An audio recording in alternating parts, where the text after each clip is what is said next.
नमस्कार मित्रों। आज भारत ने बहुत ही अच्छा परफॉर्मेंस किया, जिसकी बदौलत भारत सेमीफाइनल में पहुंच गया है।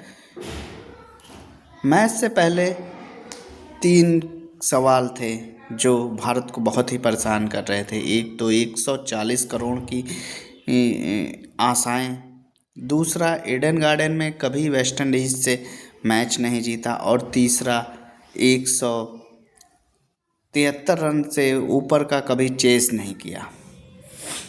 तीनों ही सवाल बहुत ही गंभीर थे। भारत को इसका जवाब देना था, और जवाब भी जीत में देना था।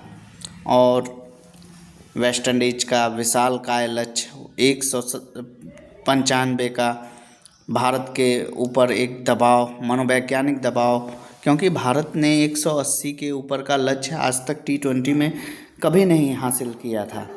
मगर संजू सैमसन ने सब पे विराम लगा दिया। संजू सैमसन की सूझबूझ भरी पारी, जो एक परिपक्व खिलाड़ी के रूप में उभर रहे हैं, विराट कोहली की याद दिलाता है। विराट कोहली जिस तरीके से पूरे मैच को कंट्रोल करके चलते हैं, पूरे मैच में अपना दबदबा बना के चलते हैं, कभी विपक्षी गेंदबाजों को हावी नहीं होने देते थे, उसी तरीके से संजू सैमसन ने भी एक दमदार 97 रन की पारी खेली, जिसकी बदौलत भारत सेमीफाइनल में पहुंच गया है। अब इंग्लैंड से मुकाबला है, जिसके लिए भारत पूरी तरीके से तैयार है। भारत के टॉप ऑर्डर ने जो परफॉर्मेंस किया है, आज मानना पड़ेगा कि ऐसे ही दमदार परफॉर्मेंस से चैंपियन टीम तैयार होगी। तिलक वर्मा की अच्छी पारी, जो तिलक वर्मा 110 115 के स्ट्राइक रेट से खेलते थे, आज 150 190 के स्ट्राइक रेट से खेल रहे हैं, और उनमें काफ़ी आत्मविश्वास आया है। शॉट्स जो मार रहे हैं, कंप्लीट शॉट खेल रहे हैं।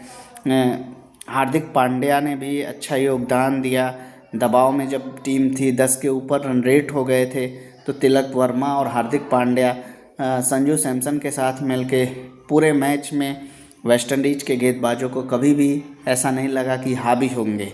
एक समय था जब सूर्य कुमार यादव आउट हुए तो विन प्रेडिक्शन भारत का बस 23% बचा था, मगर संजू सैमसन ने आपा नहीं खोया।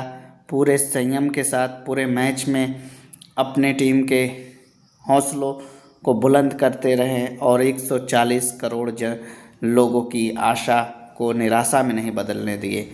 यही भारत की खूबी है। भारत कभी भी दबाव में टूटती नहीं है, दबाव में हमेशा निखर के उभरती है, और अपने लोगों को खुश होने का लगातार मौका प्रदान करती है।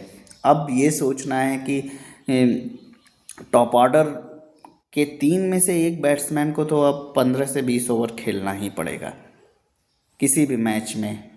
2 मैच बचे हैं, और दोनों नॉकआउट मैच हैं, सेमीफाइनल और फाइनल। अगर भारत को ट्रॉफी उठाना है, तीसरी बार लगातार विश्व में तीसरी बार T20 वर्ल्ड कप किसी ने नहीं जीता है। अगर भारत को ये कीर्तिमान हासिल करना है, तो टॉप ऑर्डर में से किसी न किसी को अच्छा परफॉर्मेंस देना ही पड़ेगा। अभिषेक शर्मा, ईशान किशन और संजू सैमसन की तिक्कड़ी, जो अगर एक साथ अच्छा परफॉर्मेंस कर दे तो किसी भी बॉलिंग क्रम को पूरी तरीके से नस्ता नाबूद करके, और यही वो टीम है जो 300 का लक्ष्य प्राप्त कर सकती है। इंग्लैंड के खिलाफ वानखेड़े में मैच होना है 5 तारीख को, जिसके लिए हमारी टीम पूरी तरीके से तैयार है। हमारे गेंदबाज बुमराह और वरुण चक्रवर्ती, जो मिस्ट्री गेंदबाजी है, कभी भी ऐसा नहीं लगा कि वेस्ट इंडीज़ जैसी विशालकाय टीम, जो बड़े बड़े लक्ष्यों को हासिल करने या बनाने में बहुत ही आसानी से बना लेती है, मगर हमारे सामने उसे भी मुश्किल का सामना करना पड़ा। एक समय था कि पावर प्ले में मात्र 45 रन बने थे।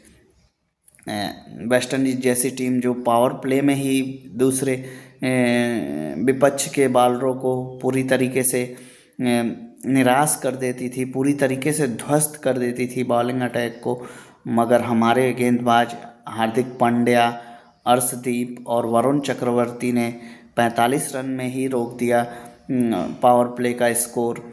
उसके बाद थोड़ा चढ़ के खेले वो, मगर इतना भी नहीं चढ़ पाए कि हमारे सीने तक चढ़ जाएं।